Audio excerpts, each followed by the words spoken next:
Charlie, Charlie, are you here?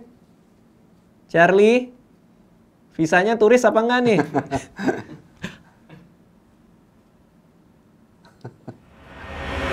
Halo semuanya, balik lagi bersama Bang Joko nih setelah berapa? 1-2 tahun kita. 2 tahun. 2 tahun ya 2 tahun. ngobrol bareng. Dan sempat mati lampu juga pas lagi ngomongin hantu lagi kan, film Pengabdi Setan lampu mati beneran. Oh, ya, mati lampu itu ya? Iya, tiba-tiba. Luar biasa nih ada Tara Basro di sini. Jarang-jarang ada pemain film mampir ke YouTube. Iya kan? Emang iya? Nah juga ya? Iya lumayan sih. Jadi gue yang kehormatan ada di sini. Waduh. Cuman yang agak spesial hari ini kita mau main ritual manggil hantu. Hah? Iya. Karena film terbarunya Tara ini ada hubungannya sama ritual dan ada hubungannya sama hantu. Betul kan? Oke, ya benar. Itu kaosnya kan? Iya benar, perempuan Tanah Jahanam. Jahanam. Nah ini benar atau tidak kita nggak tahu ya. Jadi sebelum kita ngomong ke filmnya kita cobain dulu. Ini dari internet Bang. Charlie, Namanya, ya? Iya, pensil Charlie. Percaya nggak percaya sih kita coba aja ya. Bener Kita nggak panggil ya? aja nggak usah pakai Charlie bisa kok. Pakai apa? Panggil aja. Wadaw, ini mah kalau Bang Joko mah beneran. Oke, yuk kita coba ya. Caranya gimana aja? 2 buah pensil masih panjang. Terus ini kertas kosong, ya kan? Terus ada ya tidak, ya tidak. Udah gini doang. Terus nanti kalau misalnya pertama kali lu nanya, misalnya apakah udah di sana? Nanti kalau misalnya dia ada, pensilnya bakal bergerak ke Ya nggak mungkin lah, nggak mungkin ada lah kalau kayak gitu. Udah gini doang. Iya, itu cara main. Gini doang. Ini yang rame di YouTube ini begini doang. Iya, dari tahun 2015 tuh boomingnya. Tuh, 2, 3. Charlie, Charlie, apa kamu di sini? Gerakin pensilnya dong. Charlie. Nggak ada lah, nggak bisa lah. Bohongan ini mah. Ini pasti YouTuber-YouTuber ditrikin diapain gitu biar heboh, biar dapat view. Ya kan biasanya kan gitu kan. Sarawijaya itu sampai sempat suruh bilang jangan mainin Charlie ini katanya. Oke. Kenapa lu baru bilang ketika kita di tengah-tengah main? Tapi nggak ada apa-apa tuh kan. Charlie, Charlie, are you here?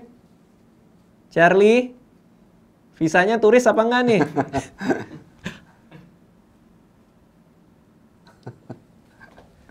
Kasih pertanyaan lain dong. Yang iya atau tidak. Sumpah, gue gak ngapa-ngapain demi Allah bener, gue gak ngapa-ngapain. Gue gak ngapa-ngapain, kenapa itu ke ya? Ja, gue merinding banget Ja, lu gila sih Ja. Lu gila sih lo. Lu sih nonton Bang. Lu sih, lu duluan. Ini udah di sini nih, suruh apa? Kasih Nungguin Bang loh. Joko gak mau, Nungguin loh. Bang Joko yang nanya deh, Dia sumpah nungguin ini loh. serem banget. Charlie, apakah di rumah Raditya Dika ada teman-teman Charlie? Ya atau tidak? Tapi dia udah iya dari tadi.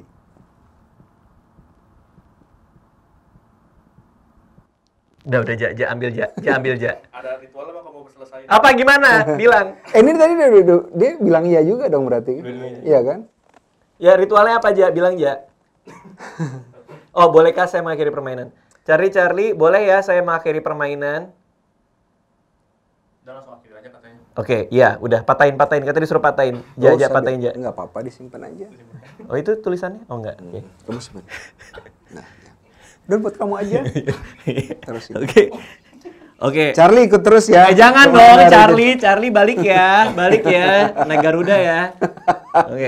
Oke. Tapi itu tadi beneran loh Bang Joko. Kita nggak bohongan ya. Kita nggak ada gimmick, nggak ada apa. Ini Memang beneran ada nih kok ya. Charlie.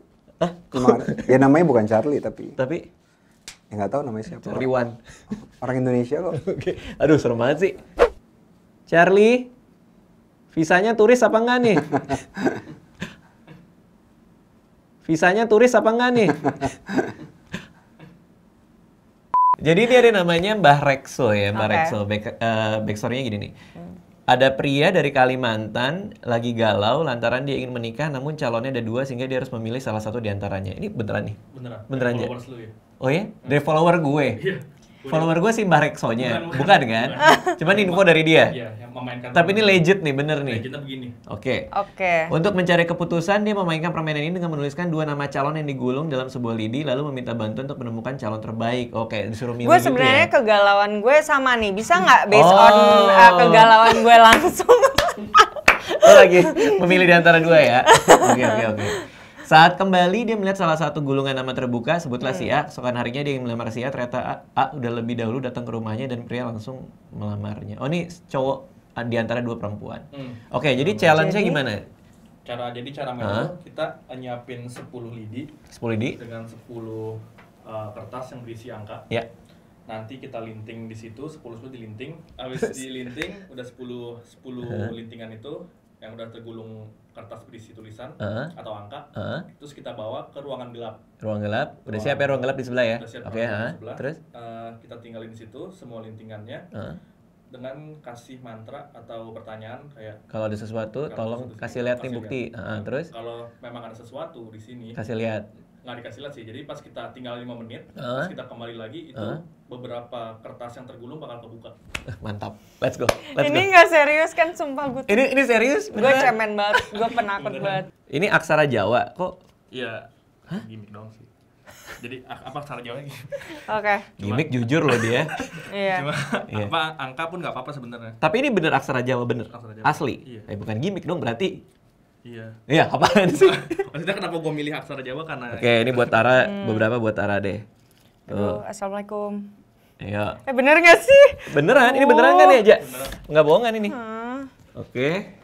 Takut deh Ini ruangan gue. gelapnya. Ada Meng. Ciro. Kita taruh sini aja ya, biar gampang ya, Dil ya.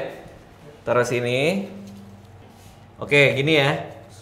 Sebut mantranya sambil mati lampu. Iya kan, kalau ada sosok apapun makhluk halus di sini, tunjukkanlah dirimu, suruh buka ini kertas. Oke. Ini Saya kita nggak ikutan. Ayo, kita nunggu 5 menit ya, Ja. Ini kertas masih kegulung ya, Deal ya. Oke. Sip, tutup. Yuk, balik lagi. Oke, ini sambil nunggu ya 5 menit ya. Kita ngobrolin soal filmnya. Seberapa detail yang boleh Bang Joko ceritakan soal film Perempuan Tanah Jahanam ini? Ini boleh ceritanya cerita. gimana? Ceritanya tentang seorang perempuan. Dia ke sebuah desa yang terpencil, terisolasi dari dunia luar. Ya. Untuk mencari tahu apakah dia punya keluarga di situ dan apakah dia punya warisan dari keluarganya itu. Karena katanya keluarganya kaya gitu. Oke. Dia bawa temannya. Tapi ketika dia sampai ke desa itu, dia tidak tahu bahwa ternyata seluruh orang di desa itu sudah lama mencari dirinya untuk dibunuh, untuk menghilangkan sebuah kutukan. Oke. Jadi dia datang ke mulut harimau.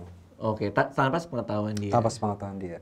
Oke, karena di trailernya kan ada itu kan soal lo nggak pernah tahu keluarga lo, Ya, gitu. Itu ada hubungannya juga berarti ya. Betul. Jadi filmnya ini sebenarnya tentang keluarga. Oke. Film keluarga jahanam. Iya. Film Perempuan Tanah Jahanam. Sebelumnya lo main film Pengabdi Setan. Pengabdi Setan. Sama Bang Joko juga. Iya. Dua-duanya horor. Yes. Kenapa lo tertarik untuk bikin lagi? Nampaknya orang-orang seneng sama film Pengabdi Setan kemarin. Terus ketika Bang Joko bilang, oh mau bikin film namanya Perempuan Tanah Jahanam. Ya gue langsung tertarik lah. Dan ini naskahnya tuh udah dikerjain sama dia 10 tahun.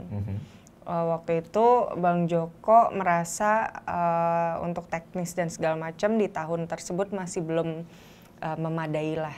Makanya dia merasa tahun ini kayaknya udah paling cocok.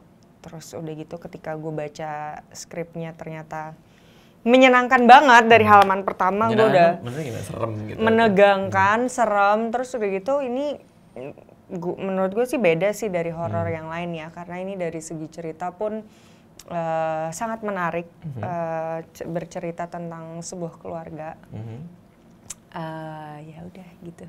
Ya pokoknya kita cuma tahu sebuah keluarga aja. Sebuah keluarga dan kayak bener-bener nunjukin sisi manusia nih kayak dari baik dan buruknya kira-kira lo sejauh apa sih mau ngebelain keluarga lo. Oke, karena kalau gue lihat trailernya kan sejauh apa lo kenal sama keluarga lo, ini ada hubungannya. Nah itu dia. Terus gue dapat bocoran soal ritual-ritual tuh juga bener berarti kan? Ada hubungannya dengan ritual di keluarga itu kan? Yes. Oke. Terus udah pernah bikin Pengabdi Setan, terus berjuta-juta lagi penontonnya kan? Emang karena dihantui oleh cerita ini selama 10 tahun, makanya mau bikin film horor lagi? Tadinya gue mau bikin film ini duluan dari Pengabdi Setan kan. Oke. Karena karena kayak udah mengganggu banget, jadi mau gue keluarin gitu dari sistem gue. Cuman pas gue lihat skenarionya ada beberapa technical yang gue rasa, aduh ini cara bikinnya gimana ya gitu. Untuk membuat ini kayak butuh belajar lagi, makanya gue bikin film beberapa dulu dan termasuk Pengabdi Setan. Akhirnya gue percaya bahwa ini bisa diproduksi sekarang gitu. Kalau orang udah pernah nonton Pengabdi Setan, dia akan dapat apa yang baru di film ini menurut lo? Kalau di film ini sih mendapatkan cerita yang lebih mind blowing menurut gue, dan apa ya, sebenarnya tipe horornya berbeda. Kalau ini tuh kalau kata Bang Joko supernatural psychology horror. Oke. Jadi lebih a little complicated daripada Pengabdi Setan. Kalau Pengabdi Setan katakan ini horornya atmosferik tuh. Iya benar. Ini lebih kompleks lagi. Ini atmosfernya lebih lagi gitu, karena memang dari konsep kamera dan set dan segala macam emang disengaja di-create supaya penonton ngerasa ada di tengah-tengah cerita. Oke, lo udah pernah nonton hasil editing akhirnya atau Belum. jadi pas premier nanti ini baru Akan jadi pertama experience kalinya. pertama ya. Tapi selama proses syutingnya lo udah mulai ngerasa kayak ini kayak bakal jadi sesuatu yang asik nih. Kalau gue sih merasa project ini very personal to me, karena ini project yang paling menguras tenaga dan pikiran. Jadi kalau buat gue sendiri sih gue merasa gue cinta banget sama filmnya gitu. Jadi gue berharap orang bisa ngerasain itu juga ketika nonton. Oke. Nah, pas syutingnya kalau yang Pengabdi Setan itu, gue kan pas Bang Joko main kesini ngobrolin filmnya, dia ngasih lihat ada yang suara ketawa apa. Ini pas film ini ada yang kayak gitu juga? Kalau ini ada beberapa yang kayak bener. ada yang kayak gitu. Terus tadi juga gue baru dengar dari teman-teman cast yang lain, ternyata di tempat penginapan mereka lumayan horor juga ternyata. Karena kan di Banyuwangi emang serem ya. Oh di Banyuwangi. Iya, di salah satu setnya di Banyuwangi, dan apa ada gitu. Kesurupan kan? Itu ada pastinya dari kru, tapi ada satu lagi yang tertangkap kamera. Nanti kalau misalkan bener. Iya, nanti kalau misalkan lo nonton maybe you'll see it. Oh iya, ada di layar. Wadaw, itu berarti pas lagi preview kayak ini kayaknya ada apa gitu. Iya, jadi tuh ceritanya ada 3 anak kecil yang shotnya mestinya ketika gue lewat anak-anak itu nggak ada. Terus berapa kali tag anak-anaknya masih di situ terus Bang Joko bete dong, kayak dia bilang itu anak-anaknya dipindahin dong. Iya. Terus Astradanya dia tag, Bang ini anak-anaknya dari tadi udah sama kita. Ternyata. Terus anak 3 itu siapa? Tapi di kamera ada. Iya, ada. Wow, terus heboh dong pasti. Heboh lah. Terus gue cemen banget, gue sampai kayak harus ya syuting ke situ. Gila. Idenya dari mana nih? Satu ada Pengabdi Setan kemarin yang 2 tahun lalu booming banget tuh, ya kan? Terus sekarang Perempuan Tanah Jahanam, soal keluarga punya kutukan dan lain-lain. Ini kok gori-gori banget gitu. Sama-sama masalah keluarga ya sebenarnya. Iya, Pengabdi Setan sama Perempuan Tanah Jahanam. Perempuan Tanah Jahanam sendiri idenya sebenarnya dari kumpulan mimpi buruk. Jadi gue memulai skenario film ini tahun 2008. Pada waktu itu gue sering mimpi buruk sampai gue nggak mau tidur. Karena setiap kali gue mimpi buruk, gue selalu berada di sebuah desa yang gue nggak tahu ada di mana, tapi ada orang main wayang, gitu. Terus satu persatu tuh kayak gue mimpi, kayak satu malam gue ketemu sama karakternya siapa, beberapa hari kemudian gue mimpi ketemu sama karakter, tapi tetap di desa yang sama, gitu. Sampai ketika gue mau syuting film ini, gue spesifik ngasih ke kru gue, kita harus nyari desa yang dikelilingi oleh 3 lapis hutan. Yang paling luar itu hutan pinus, yang kedua itu hutan gede-gede gitu pohonnya, yang ketiga hutan bambu. Jadi 3 itu di mimpi gue yang selalu mengelilingi si hutan ini gitu, si desa ini. Jadi karena akhirnya kita nggak bisa ketemu desa yang dikelilingi sama 3 hutan yang tadi itu sangat spesifik, akhirnya kita mencari beberapa tempat. Jadi lokasinya ada 4. Yang pertama hutan pinus, yang kedua hutan heterogen yang pohonnya gede-gede, yang ketiga hutan bambu. Desanya nggak dapet. Desanya nggak dapet. Suatu hari art director gue ketemu sama seorang pencinta alam. Dia cerita, dia dulu pernah sama teman-temannya masuk ke sebuah hutan. Tidak berharap ketemu siapa-siapa karena mereka mau menuju tempat, aku lupa namanya apa gitu. Tapi di tengah-tengah hutan itu ada desa. Dan akhirnya kita ke desa itu jalan kaki 2 jam mungkin dari jalan yang bisa dijalanin, naik turun ada kayak lembah apa gitu, dan sampai ke desa itu. Dan desa itu ternyata sudah ada dari tahun awal 40-an. Dibuat hanya beberapa rumah untuk rumah orang-orang yang kerja di perkebunan. Jadi memang desa itu terpencil banget gitu. Dan akhirnya kita bikin jalan, jadi kita potong rumput untuk bikin jalan masuk ke desa itu. Untuk syuting filmnya? Syuting film itu. Dan desanya memang mistis banget. Orangnya baik-baik banget, tapi memang karena orang di sana itu kalau misalnya mereka hidup mau makan ya mereka either nanam atau miara gitu. Oke. Jadi miara hewan, ayam, sapi, ikan gitu. Ikan yang nangkep, daunnya sayur-sayurnya mereka tanam sendiri, dan memang terpencil banget dari dunia luar. Ini yang tadi kan sempat ngobrol sama Tara, ini yang katanya juga ada hal-hal aneh di desa itu ketika syuting, bener? Hal-hal aneh di desa itu sebenarnya tidak seberapa. Yang banyak sekali gangguan itu ketika kita syuting di Banyuwangi. Jadi kita mencari rumah besar. Jadi rumahnya kan ada rumah di desa, ada satu rumah gede banget. Rumah yang gede banget itu dapatnya di Banyuwangi. Itu sudah tidak ditempati selama 30 tahun. Jadi dindingnya itu udah nyatu sama akar pohon. Jadi akar pohon sama dindingnya itu udah menyatu gitu. 30-an tahun sampai 40 tahun nggak didiami gitu. Dan itu memang agak ajaib sih syuting di situ gitu. Tapi kok bisa nemu rumah ini? Emang nyari aja? Nyari. Jadi kita nyebar kru, dan akhirnya kru ketemu sama rumah ini gitu. Yang udah memang orang situ yang sering lewat juga taunya itu rumah angker yang ya? Nggak ditempati. Itu pemiliknya juga kaget, buat syuting apa sih kayak gitu kan? Nah, apa yang terjadi di rumah itu emang? Ada apa? Kalau yang standar-standar ya sering ya. Maksudnya gue lagi sibuk ngedirect, ngeliat monitor, tiba-tiba di belakang ada yang kesurupan, nyuruh gue minum apa, ngisep rokok apa gitu-gitu. Terus dia marah karena kita ada bikin adegan wayang itu nggak, urutannya salah menurut dia gitu. Jadi dia marah gitu. Itu yang biasa lah gitu, kesurupan gitu. Cuman yang paling gong adalah ketika gue syuting adegan Tara Basro, dia melihat jendela malam-malam, megang lampu gitu. Di jendela itu ada 3 anak kecil. Jadi kamera seharusnya ke kanan, ke arah Tara Basro karena dia pergi, balik ke jendela, di luar sana seharusnya kosong, cuman jeruji doang jendela gitu. Gerbang. Ketika kamera ke kanan, seharusnya anaknya sudah hilang, balik ke kiri, anaknya masih ada. Terus gue bilang, cut. Kalau gue kasih cue gue kasih petunjuk perintah di HT, anaknya diambil ya. Oke bang, kata Astrada. Diulang lagi beberapa kali, sampai 5 kali. Gue marah, ini bisa gak sih terima suara gue ini? Pas gue bilang ambil, anaknya ambil gitu. Ternyata si Astrada 2-nya langsung ke gue, bang dari tadi tuh anaknya udah kita ambil. Jadi 5 kali tetap ada di situ. Itu DOP gue sampai gini, Pak Ical Tanjung. Coba Pak kita lihat, ini ada kan anaknya gitu. Playback tuh? Playback. Dan fotonya masih ada. Oke. Fotonya masih ada, gue simpen, dan akhirnya tetap ada di film itu karena kita nggak mutusin untuk nggak hapus.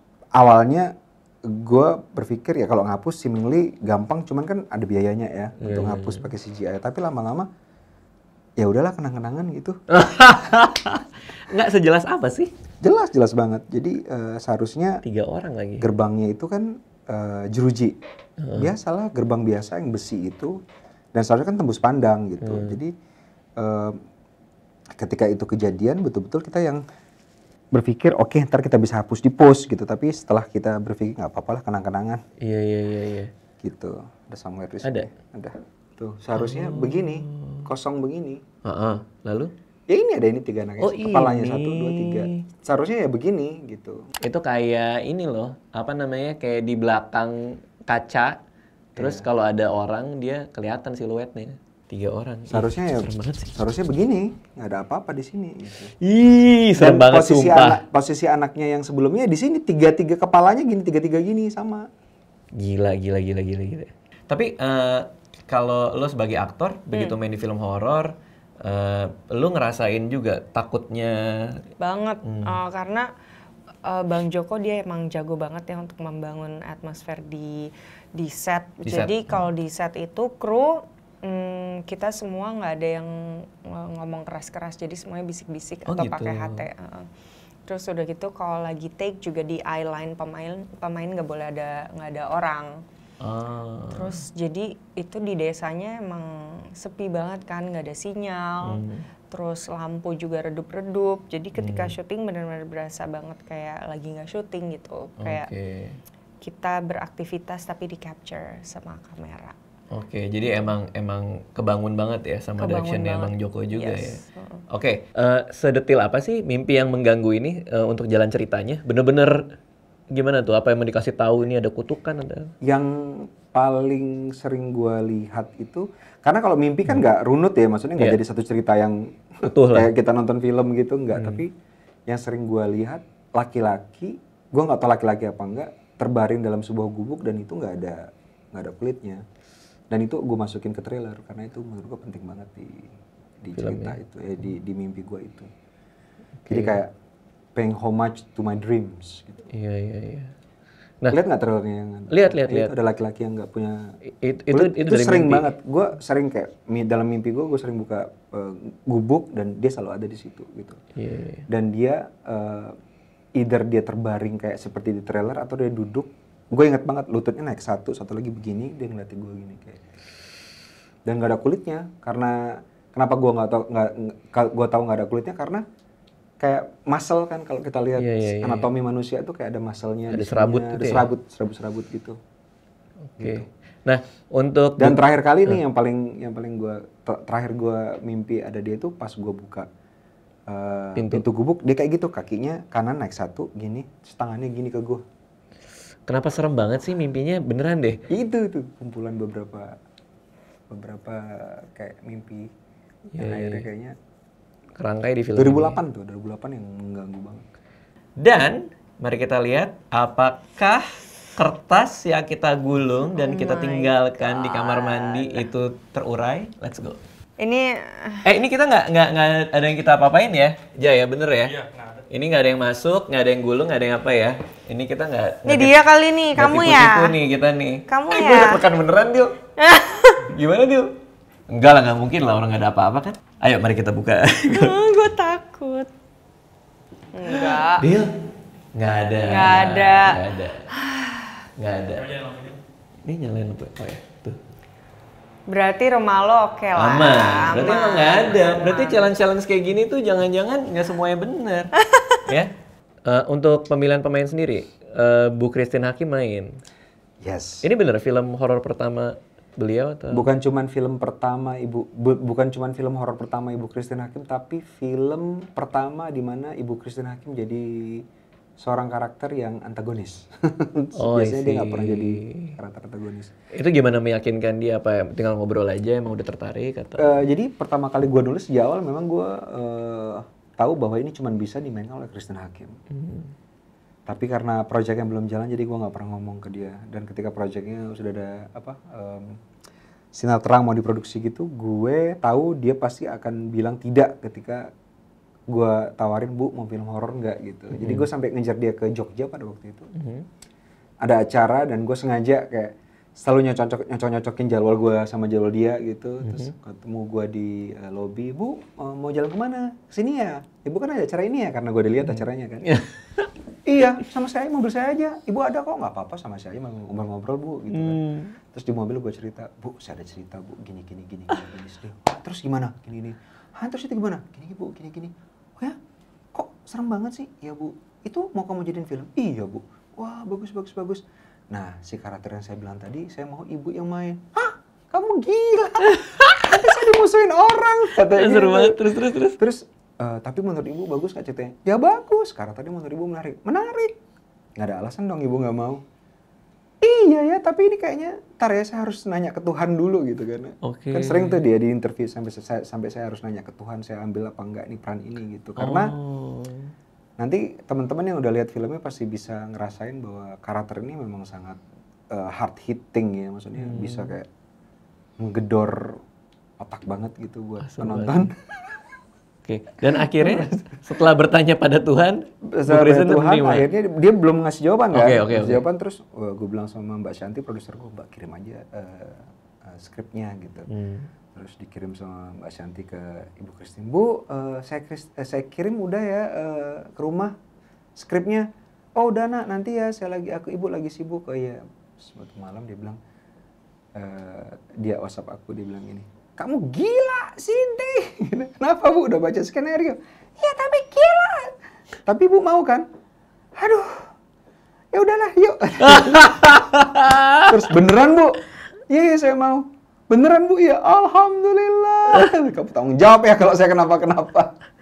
Gila. Dan Ibu Christine ketika syuting dia ada satu adegan dia trance selama 30 menit, dia adegan nari dalam trailer itu dia trance 30 menit. Kita biarin kamera ngikutin dia mau ngapain.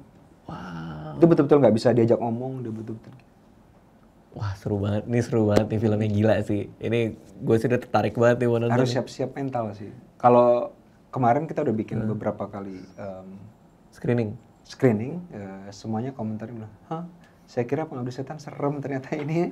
Aku lihat tuh di Instagramnya Bang Joko kayak bikin screening kecil gitu, terus orang-orang keluar pada gila gitu. Wah, premier nih. Premier datang nih. Tanggal 10 ya Bang Joko ya? Tanggal 10. Sip, mantap datang. Nah, terus aku baca katanya Perempuan Tanah Jahanam film favoritnya Bang Joko. Film favorit aku. Masa semua film bukannya favorit? Film favorit yang aku bikin. Maksudnya. Jadi pas filmnya selesai, diedit, kan biasa kita post pro kan nonton filmnya lagi ya. Aku sama kameramen aku Pak Ical Tanjung, diem gini. Pak ini bikin filmnya siapa sih, serem banget itu. Kita nggak merasa itu filmnya kita yang bikin karena bisa gitu. Yang bikin juga takut. Maksudnya ada film horor yang ada banyak jump scare, banyak setan apa segala macam. Ini kan bukan film horor yang jump scare gitu ya. Cuman agak ngerusak otak dikit gitu. Iya. Tapi kayak yang pas Pengabdi Setan Bang Joko kan bilang, gue nggak mau bikin jump scare nih, gue mau bikinnya atmosferik horor. Iya. Jadi dari situasi kan. Ini lebih lagi. Lebih atmosferik lagi. Oke. Terus kenapa posternya? Itu posternya juga serem loh itu. Gue ngelihat di Instagram ada orang keluar dari mata gitu. Iya. Itu ada di adegannya, ada adegan filmnya. Oke, itu kalau mau tahu artinya apa nonton lah ada ya. Ada kok di trailer yang dibalik itu. Marisan kita dibalik itu. Yang kerasa nggak itu. Iya. Oke. Kerasa nggak? Twisted banget sih, parah sih. Termasuk yang bikin heboh kemarin tuh ada orang pakai topeng jalan-jalan. Iya. Anjir, gue bingung banget nih apaan sih, serem banget. Itu juga termasuk bagian dari marketingnya. Marketing promo kita, iya. Oke, siap. Nah, buat teman-teman yang dari tadi nonton terus masih on the fence nih. Nih kayak gue nonton nggak ini film tuh. Menurut Bang Joko gimana? Kalau yang suka film horor atau yang suka biasanya follow film-film aku harus nonton banget karena pertama ya film ini dibuat buat mereka gitu kan. Oke. Orang-orang yang suka horor.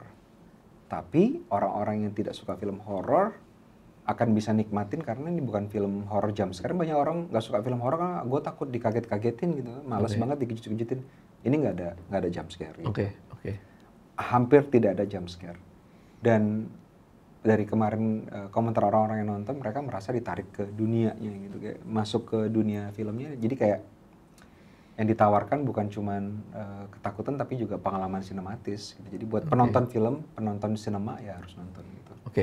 Terutama buat aku yang pas nonton Pengabdi Setan tuh kayak gila nih film horor, kerennya sih minta ampun sih. Pasti akan suka juga dengan film ini dong. Iya, kayaknya akan suka. Mungkin lebih suka dari Siap. Ini cocok ditonton rame-rame dong.